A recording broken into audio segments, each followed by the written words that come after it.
지금 미국에서 난리가 났습니다. 세계 외교계와 학계의 정점이라 불리는 국제관계학 교수가 하버드에서 열린 국제학술대회 도중 갑자기 한국은 석유보다 귀한 자원을 갖고 있다는 폭탄 선언을 해버린 건데요. 현장에서 해당 교수의 발언을 들은 중국 대표단은 처음엔 말도 안 되는 소리라며 비웃었지만 불과 3분이 지나자 당황한 표정을 감추지 못한 채 노트북을 거칠게 닫고는 회의장을 급히 빠져나갔다고 합니다. 놀랍게도 해당 교수는 사실 한국이 이 자원을 활용하기 시작한 지 벌써 50년도 더 지났다며 전 세계가 그 가치를 뒤늦게 깨닫고 있다고 주장하고 있는 상황인데요. 그렇다면 한국이 갖고 있는 석유보다 귀한 자원의 정체가 뭔지, 그리고 중국 대표단은 왜 급하게 회의장을 빠져나갈 수밖에 없었는지 함께 알아보러 가실까요? 이야기를 시작하기 전에 구독과 좋아요는 눌러주셨나요? 늘 응원해주셔서 감사합니다. 안녕하세요. 저는 하버드대학교 케네디스쿨에서 국제관계학을 가르치는 마이클 앤더슨 교수입니다. 최근에 참가했던 한 학술회의장에서 겪었던 충격적인 일을 말씀드리기 위해 이렇게 글을 쓰고 있는데요. 사실 그날의 토론은 평범하게 시작되었습니다. 보스턴의 3월은 여전히 쌀쌀했고 하버드대학교 케네디스쿨 포럼에는 200여 명의 학자와 학생, 외교관들이 모여 자원과 해양 접근성 21세기 국가 번영의 조건이라는 주제로 열린 국제학술대회에 참석해 있었습니다. 저는 패널 사회자로 초청받았고 제 연구실 박사과정 학생인 김민준이 함께 패널로 참여했습니다. 김민준은 한국에서 외교부 근무 경력이 있는 유능한 학생으로 해양 안보와 무역로에 관한 연구로 이미 학계에서 주목받고 있었죠. 다른 패널로는 베이징 대학에서 온 리 교수와 그의 제자인 왕레이가 참석했습니다. 리 교수는 중국의 1대1로 정책을 설계한 핵심 인물 중 한 명으로 알려져 있었고 왕레이는 하버드대학교 경제학과에서 교환학생으로 공부하며 중국 자원 외교에 관한 연구를 진행하고 있었습니다. 토론의 시작은 제가 던진 질문이었습니다. 국가의 번영을 위해 더 중요한 것은 무엇일까요? 풍부한 자원일까요? 아니면 바다와 같은 지리적 이점일까요? 리 교수가 먼저 마이크를 잡았습니다. 그는 당당한 목소리로 자신의 주장을 펼쳤습니다. 역사적으로 볼 때 자원이 풍부한 국가들이 항상 번영을 누렸습니다. 석유, 천연가스, 광물 자원이 국가의 경제 발전을 견인했죠. 중동의 산유국들, 러시아, 호주와 같은 나라들을 보십시오. 이들 국가는 풍부한 자원 덕분에 국제사회에서 영향력을 행사할 수 있었습니다. 그의 말에 청중 일부가 고개를 끄덕였습니다. 왕레이도 스승의 말을 이어받아 자신의 연구 자료를 화면에 띄웠습니다. 제가 최근 연구한 바에 따르면 세계 상위 20개 경제 대국 중 14개국이 주요 자원 보유국입니다. 특히 사우디아라비아는 석유 덕분에 1인당 GDP가 2만 달러를 넘는 부국이 되었습니다. 자원이 없는 나라는 결국 다른 나라에 의존할 수밖에 없고 이는 경제적 자립을 어렵게 만듭니다. 리 교수와 왕레이의 발표는 체계적이고 논리적이었습니다.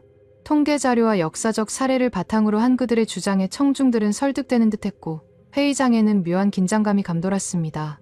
미국과 중국의 패권 경쟁이 심화되는 상황에서 이 학술 토론마저 국가 간 힘겨루기의 장으로 변해가는 듯했습니다.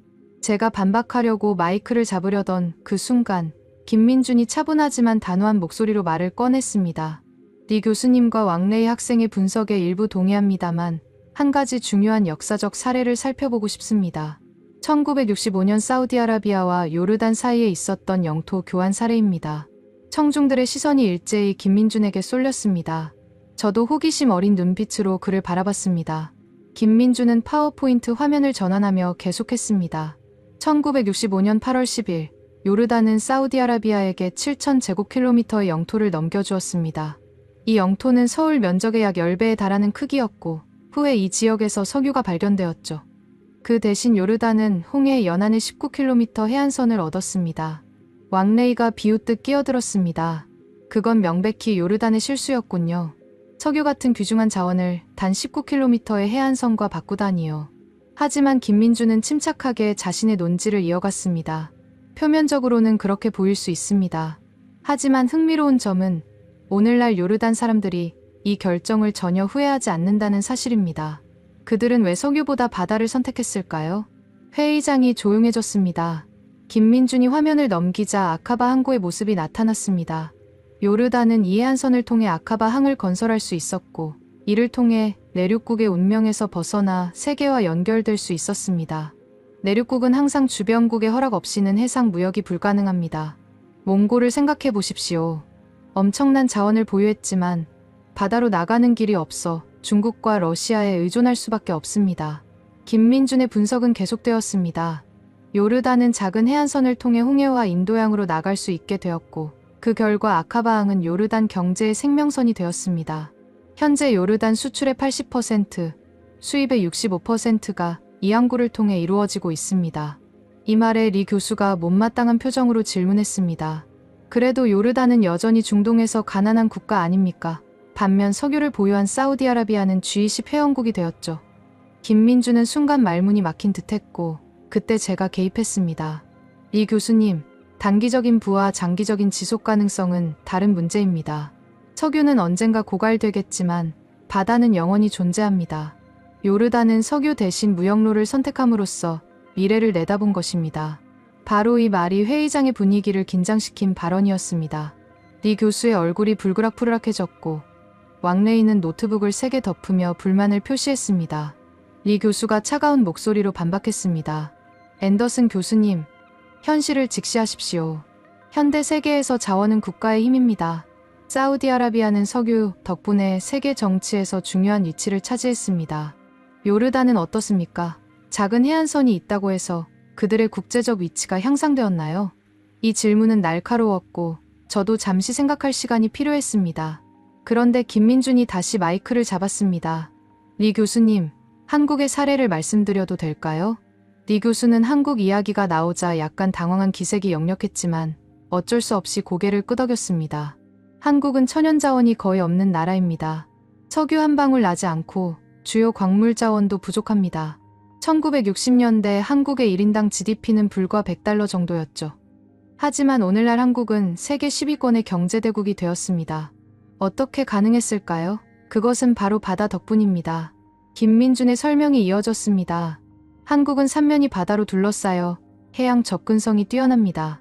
이를 최대한 활용하여 수출주도형 경제 성장을 이룩했죠. 한국의 무역은 거의 전적으로 해상을 통해 이루어집니다. 정확히 말하면 수출입 물동량의 99.6%가 해상을 통해 운송됩니다. 왕레이가 비웃듯 말했습니다. 그렇다면 한국은 바다가 없었으면 아무것도 아니었다는 뜻이군요. 결국 자원이 없으니 바다에 의존할 수밖에 없었던 것이고요. 김민준은 이 도발에 동요하지 않고 차분히 대답했습니다. 그렇게 볼 수도 있습니다. 하지만 중요한 점은 한국이 자원 부족이라는 한계를 오히려 기회로 삼았다는 것입니다. 자원에 의존하는 대신 인적 자원과 해양 접근성을 활용하여 지속 가능한 성장 모델을 만들어냈습니다. 저는 김민준의 설명에 고개를 끄덕이며 보충 설명을 했습니다. 사실 경제학에서는 자원의 저주라는 개념이 있습니다. 자원이 풍부한 국가들이 오히려 장기적인 경제 성장에 실패하는 현상을 말하죠. 반면 자원이 부족한 국가들은 혁신과 인적 자본 발전에 집중하게 되어 더 지속 가능한 성장을 이룰 수 있습니다.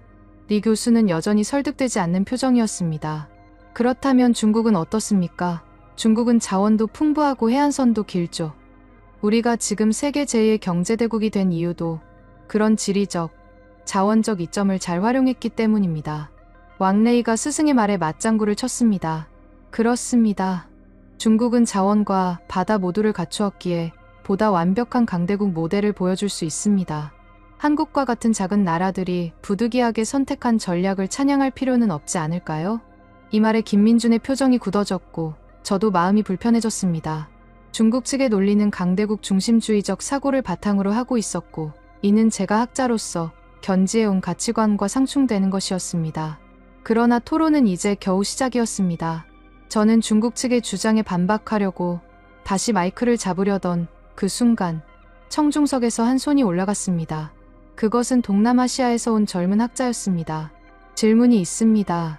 중국이 남중국해를 군사적으로 통제하게 된다면 한국과 같은 나라들의 해상 무역로는 어떻게 될까요? 바다가 있어도 그것을 자유롭게 이용할 수 없다면 바다의 가치는 사라지는 것이 아닐까요? 이 질문은 토론의 방향을 완전히 바꿔놓았습니다. 리 교수와 왕레이의 얼굴에 미소가 번졌고 그들은 마치 기다렸다는 듯이 새로운 주제에 뛰어들었습니다. 이제 토론은 단순한 자원 대 바다의 비교를 넘어 지정학적 패권과 해양 통제권이라는 더 복잡한 영역으로 접어들고 있었습니다. 그리고 그 질문은 제가 전혀 예상하지 못했던 방향으로 토론을 이끌게 될 것이었습니다. 동남아 학자의 질문은 토론장에 묘한 긴장감을 가져왔습니다. 남중국해 문제는 국제 외교의 뜨거운 감자였고 미중 관계의 핵심 갈등 요소 중 하나였기 때문입니다. 저는 사회자로서 토론이 지나치게 정치적으로 흐르는 것을 경계하면서도 이 질문이 우리 주제의 본질을 더 깊이 들여다볼 기회라고 생각했습니다. 김민준이 먼저 반응했습니다. 그의 눈빛이 이전과 달리 강한 열정으로 빛났습니다. 좋은 질문입니다. 바다의 가치는 단순히 물리적 접근성뿐만 아니라 그 바다를 자유롭게 이용할 수 있는 권리와도 밀접한 관련이 있습니다. 한국의 사례를 좀 더 구체적으로 말씀드려 보겠습니다. 김민주는 화면에 부산항의 항공 사진을 띄웠습니다. 수많은 선박과 컨테이너들로 가득한 거대한 항만의 모습이 인상적이었습니다. 이곳은 부산항입니다. 1876년 개항한 한국 최초의 근대적 무역항인 부산항은 현재 세계 유비권의 컨테이너 항만으로 성장했습니다. 특히 주목할 점은 부산항이 세계에서 두 번째로 큰 환적 허브라는 사실입니다. 현재 부산항에 기항하는 국제 정기 노선은 287개에 달하며 이는 한국이 단순히 자국 화물뿐만 아니라 글로벌 해상물류의 중심지 역할을 하고 있음을 의미합니다. 화면이 전환되어 다양한 통계 자료가 나타났습니다. 2011년 한국은 무역액 1조 달러를 돌파하며 세계 9대 무역국에 진입했습니다. 현재는 세계 유비의 수출국이죠. 그런데 이 무역의 90.6%가 해상을 통해 이루어진다는 점을 강조하고 싶습니다.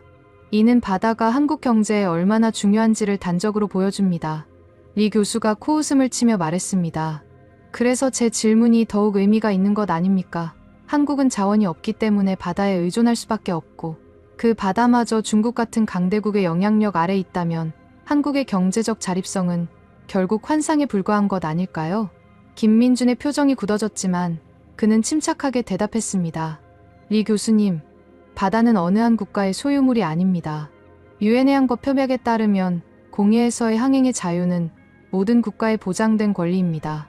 남중국해는 중국만의 바다가 아니라 국제 수역입니다. 이 말에 왕레이가 자리에서 벌떡 일어나 목소리를 높였습니다. 중국의 역사적 권리를 무시하는 발언입니다. 구단선은 중국의 전통적인 해양 경계이며 우리는 단지 역사적 권리를 회복하고 있을 뿐입니다. 회의장이 술렁이기 시작했습니다. 저는 급히 개입했습니다. 진정하세요. 왕레이 학생.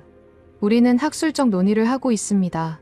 감정적으로 대응하기보다는 사실과 논리에 기반한 토론을 이어갔으면 합니다. 왕레이는 불만스러워 보였지만 자리에 앉았습니다. 그러나 리 교수는 여전히 공세를 멈추지 않았습니다. 앤더슨 교수님, 현실을 직시해야 합니다. 중국은 이미 남중국해에 다수의 인공섬을 건설했고 군사시설을 갖추고 있습니다. 또한 중국 해군은 급속도로 성장하여 이제 아시아 최강의 해군력을 보유하고 있죠. 이런 상황에서 중국이 원한다면 얼마든지 해상 교통로를 통제할 수 있습니다. 리 교수는 화면을 전환하여 남중국해의 지도와 중국 해군력 증강 통계를 보여주었습니다. 2010년대 중반 이후 중국은 스프레틀리 군도에 약 3,200에이커에 달하는 인공섬을 건설했고 이곳에 군사 기지와 활주로를 설치했습니다. 우리가 양보한다고 해도 대만과 필리핀, 베트남 등이 불법적으로 점거하고 있는 우리 영토를 당연히 회복할 권리가 있습니다. 청중 사이에서 술렁임이 커졌고 특히 동남아시아에서 온 학자들의 표정이 어두워지는 것을 볼 수 있었습니다. 중국의 주장이 얼마나 공격적이고 일방적인지를 실감하는 순간이었습니다. 왕레이가 리 교수의 말에 힘을 보태며 말했습니다. 중국이 남중국해를 장악하면 한국을 포함한 동아시아 국가들의 해상 교통로는 우리의 통제 아래 놓이게 됩니다. 이것이 바로 현실입니다. 바다에 접근할 수 있다고 해서 그 바다를 마음대로 이용할 수 있는 것은 아닙니다. 김민준의 얼굴이 붉어졌지만 그는 전문가다운 침착함을 유지했습니다. 그가 다시 마이크를 잡았습니다. 리 교수님과 왕레이 학생의 주장은 국제법적으로 타당성이 없습니다. 2016년 헤이그 상설중재재판소는 중국의 구단선 주장이 법적 근거가 없다고 판결했습니다. 그리고 설사 중국이 물리적으로 남중국해를 통제하려 한다고 해도 한국의 해상교역은 결코 취약하지 않습니다. 김민준은 세계 지도를 화면에 띄웠습니다. 한국은 동쪽으로는 동해를 통해 태평양과 미주로, 남쪽으로는 남해를 거쳐 동남아 미진도양으로, 서쪽으로는 서해를 통해 중국 및 세계 각지로 향하는 해상항로를 확보하고 있습니다.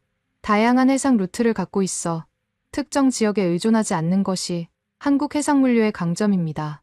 그러나 왕레이는 비웃듯 반박했습니다. 그렇게 말씀하시지만 결국 한국 무역의 상당 부분이 남중국해를 통과하지 않습니까? 유럽이나 중동, 아프리카로 가는 길은 반드시 남중국해를 지나야 하고 이는 중국의 영향력 아래 있다는 뜻입니다. 김민준이 반박하려 했지만 왕레이가 계속해서 말을 이어갔습니다. 더구나 한국은 중국과의 교역 의존도가 높습니다. 중국은 한국의 최대 교역국이고 이 교역의 상당 부분이 서해를 거쳐 이루어집니다. 결국 한국은 중국의 협조 없이는 경제를 유지할 수 없다는 것이 현실입니다. 이번에는 제가 직접 나서서 반박했습니다. 왕레이 학생, 교역 의존도와 해양 접근성은 별개의 문제입니다. 한국이 중국과 많은 교역을 한다고 해서 중국이 한국의 해상 교통로를 통제할 권리가 있다는 뜻은 아닙니다. 그리고 한국은 내륙국인 몽골이나 에티오피아와 달리 바다에 직접 접근할 수 있다는 근본적인 이점이 있습니다. 저는 잠시 숨을 고르고 계속했습니다. 몽골이나 내륙 아프리카 국가들을 생각해보세요.